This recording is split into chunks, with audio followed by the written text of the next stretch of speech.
sometimes I wonder where these things kind of stem from. Why these like I don't know how you say it in English, but like machismo, is that a word in English? Yeah, totally. Yeah. And so like I just wonder since like as we evolved and like tribal communities, like us men were like stronger physically, right? And so I think I wonder if because we felt that we were stronger physically, we kind of let that affect you know that we were supposed to take the lead on other things beyond that. Like we've maybe because we were like leaders like physically, maybe we felt like we should take the lead in decision making. I'm gonna make the decisions here because I'm stronger, right? When like hey I mean physically yeah stronger, but like that shouldn't really carry on to like all these other realms, right? And maybe we let it kind of trickle into these other aspects of life where like a lot of us maybe felt like we had to kind of step up and take the lead and kind of like almost in some places, especially like look at women as almost like second class citizens.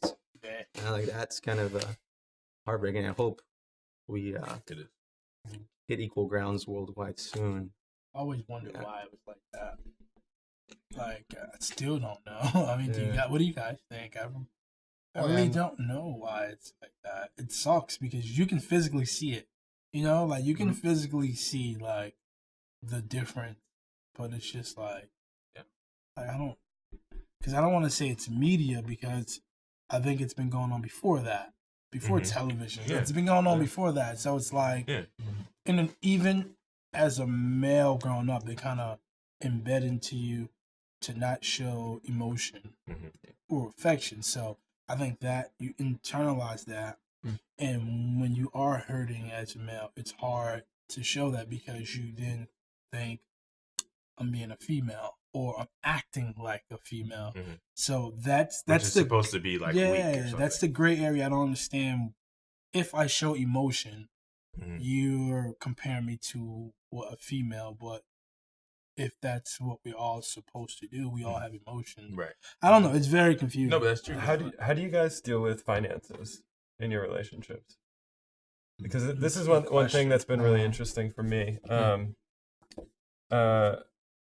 This new girl that I started dating, or not new girl, but my current girlfriend, is a big feminist, and like off the bat wouldn't let me pick up the check, and like where the way that I grew up was that, like men were supposed to be generous, and pick up the check and pay for things, and I came like my parents were very like stereotypically gender rolled.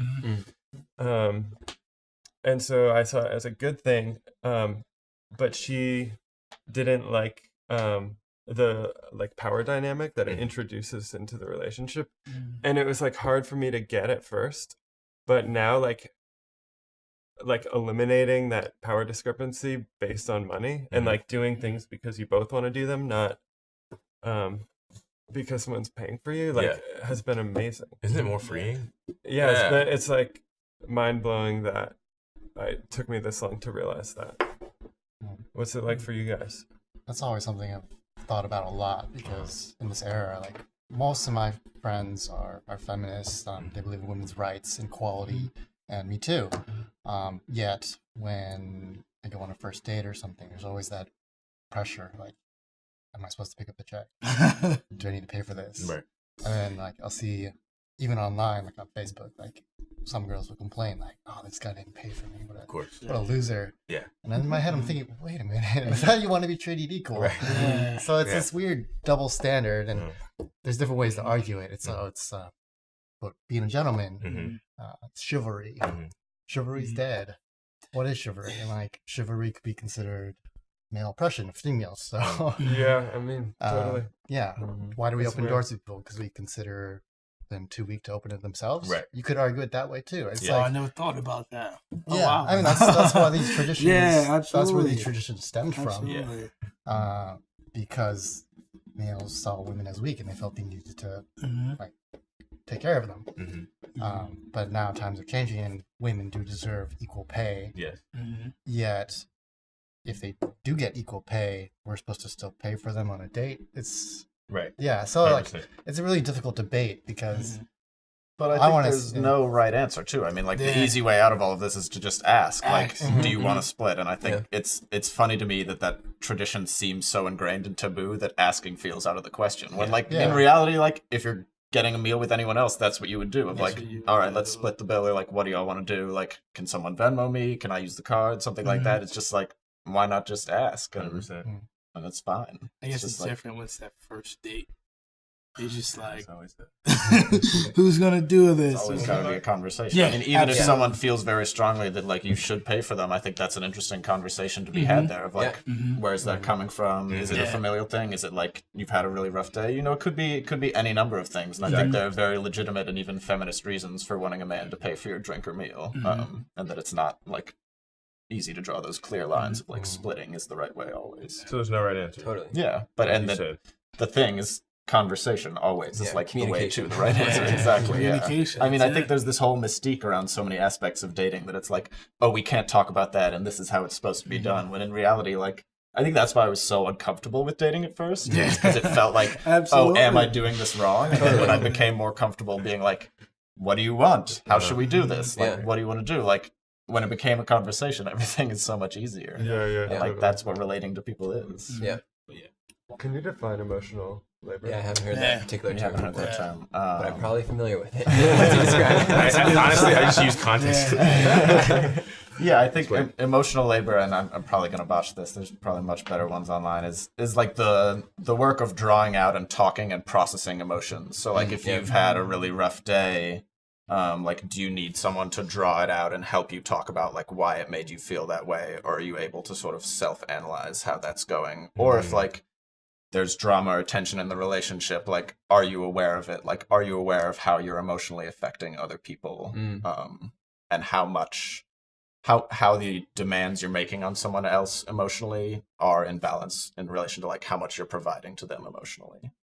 So I think like earlier when I was saying, okay, we've been together 10 years, but definitely with its ups and downs, a lot of it has been figuring out those boundaries and figuring out those kind of roles and like talking about it. And like, maybe it would have even helped if we had that framework of, hey, like this is what emotional labor is, but everything is kind of based on like assumption and how like traditions have, you know, wherever you grew up is like informing you of, hey, this is like the common behavior. The guy pays for the girl, or the door gets opened, or no, I don't expect that to happen.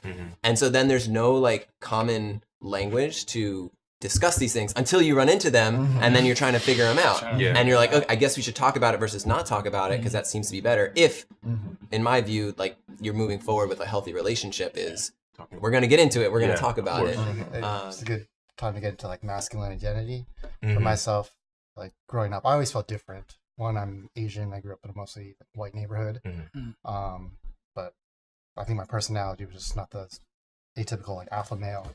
And so I always felt like kind of outside, and I didn't know how to define my masculinity for a long time, because there's an image of what a man should be. There's only one image basically for men. I think women have a little more variety, a little more freedom, but men, it's like very strict. So for a long time, like I felt like I just didn't fit in. Like when I was younger, literally like I couldn't find clothes that fit me as an adult male. I would be like an extra small, I guess. Now they're trying to make extra small shirts. Small. Yeah, they do. Now they do. 10 years ago, they didn't. So I literally did not fit in America. It sucks. But then when I traveled in Asia for a bit, I moved to Japan. The sizes are different there. I'm a medium there. I'm literally in the middle. I'm the average there. And I felt so much more comfortable there because I was the atypical model of a male there. And you're just obese here. We're just obese here. Yeah, so I'm just curious how everyone else felt like growing up. Did you feel like pressure to be a man, and did you kind of force yourself or push yourself to achieve those ideals? So growing up, I felt very similar, I think, and that I didn't fit in with people in my school. And I used to wear girl jeans. Because I thought they looked better. Yeah. Which are you a scenester? I guess kind of. I don't think I would have called myself that then. Sincere was the precursor to hipster. Okay. But like a little more emo, right? Yeah, a little emo, more, yeah. a little more emo. But I would get called gay like Yeah. all the time, which I'm sure stemmed from that. But I think just generally like being more sensitive.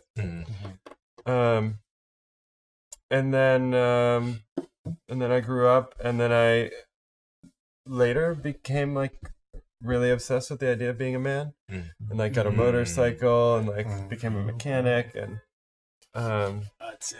it was like really into that for a while. How much later was this? Was this like just outside of high So school? that was like high school, and then college was this like big question mark of who am I, and then that was after the question mark. So you found who you were in college? No. I don't remember like growing up watching TV. Who was like that man that you're like, okay, that's the definition of a man. He's a man. Fresh like Prince. on TV, Fresh Prince. I mean, if that's how you feel. I'm trying to think. I really don't know. I can't remember. Like I'm watching. Okay, that's a good one. That's a good one. Steve James McQueen. Bond. Steve McQueen. I've been thinking about what it means to be a man for the last week, and I feel like there was a long time where I thought I knew the answer to that question, and I'm like more confused about it than ever. I still don't know. That's why I like asked. what are you? I still don't know. I don't know.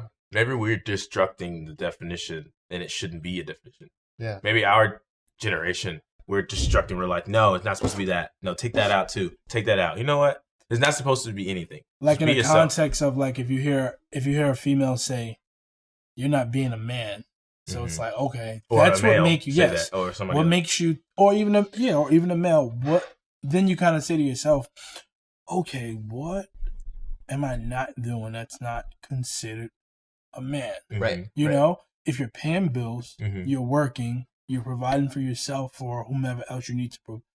Damn, what else do I need to do? You're And I dealing think with a that's human- kind of what also breaks down some males, because when you feel like you're doing everything you can or what you thought a man was, and especially if it's someone from the opposite sex tell you that you're not a man, you're just like, well, I know me personally, I'm just like, wait, well, damn, what am I not doing? Right. So that's why I was asking you guys, like, what do you guys define as a quote unquote man? I mean, I think with like the disappearance of gender roles and like this, new age of feminism,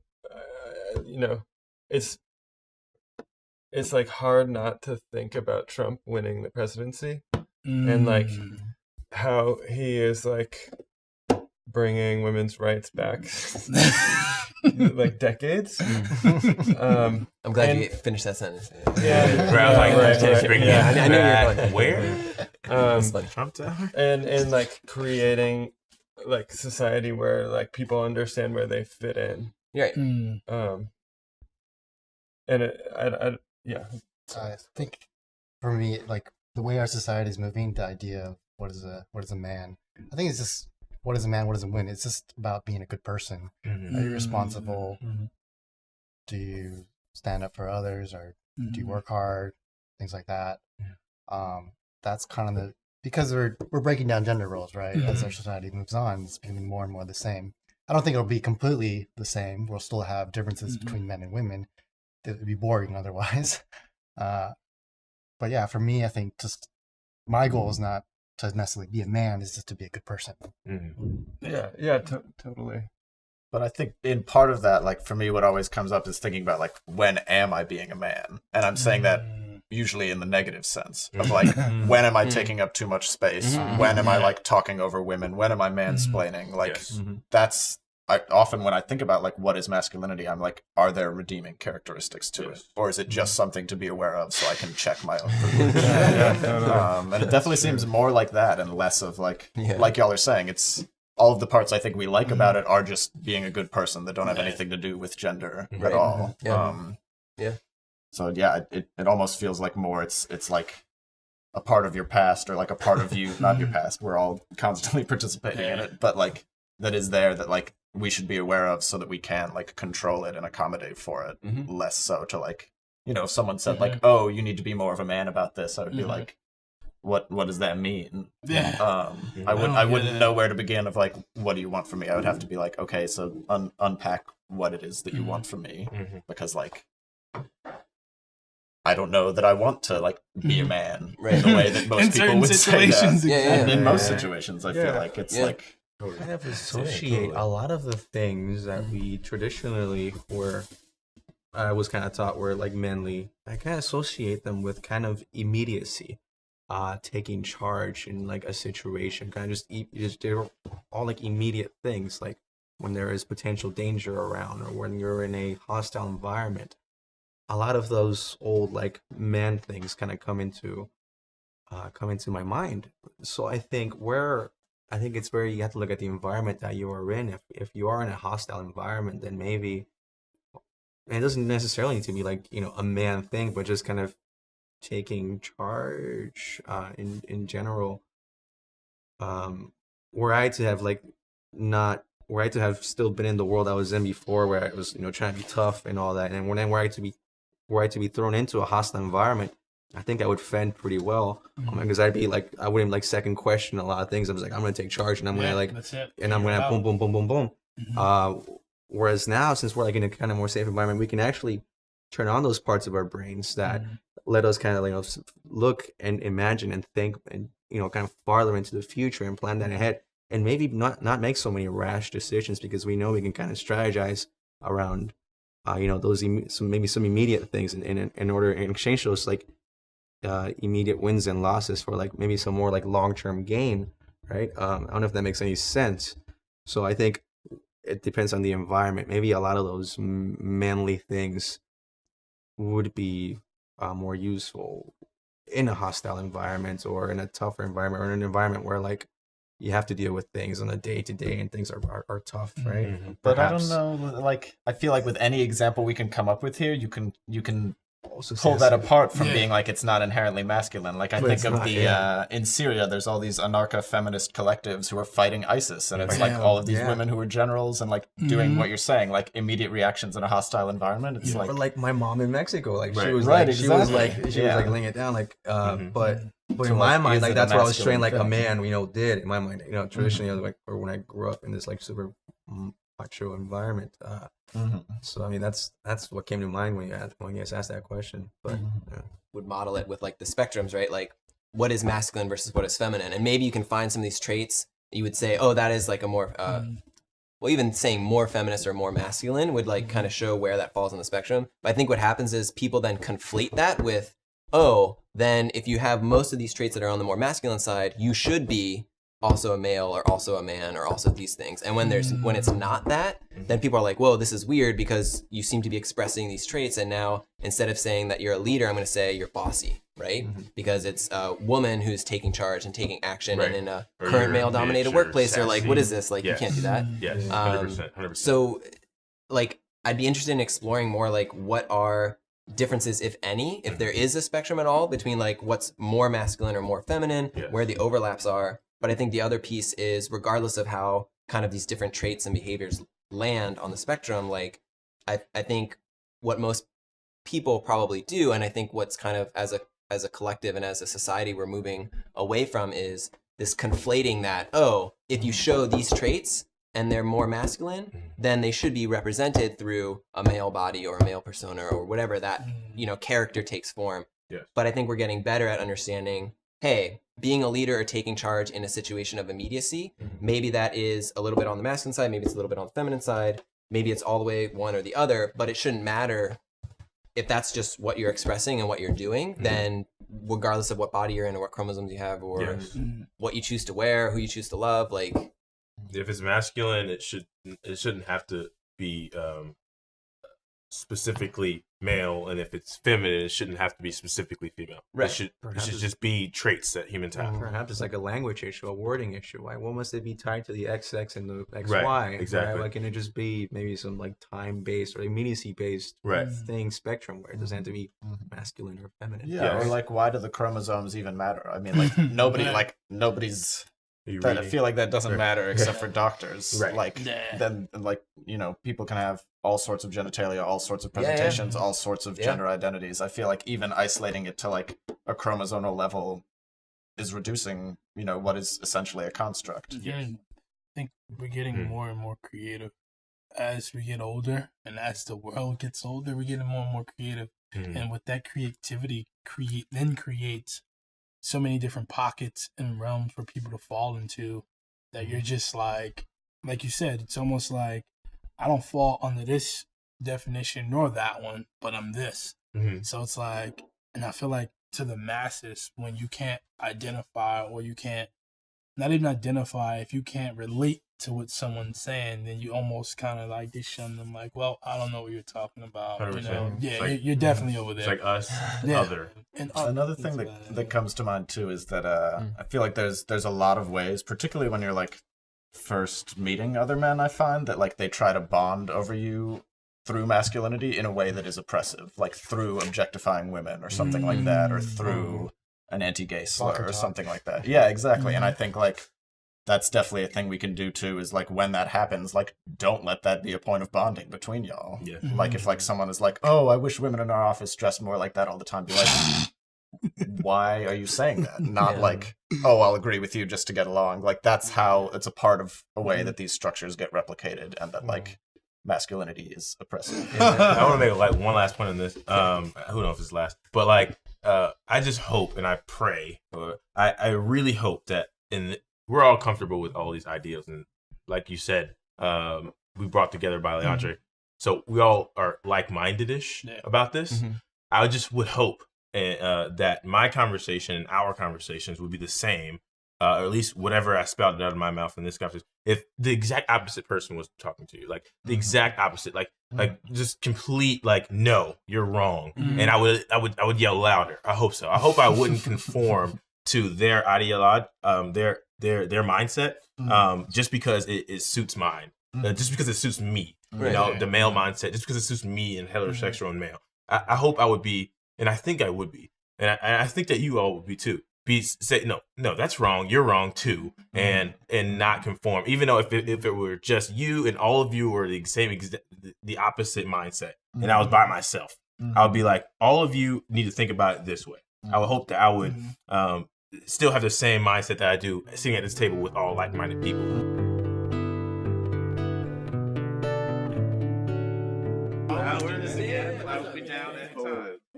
Good job. This is very. See, we're doing the Good job.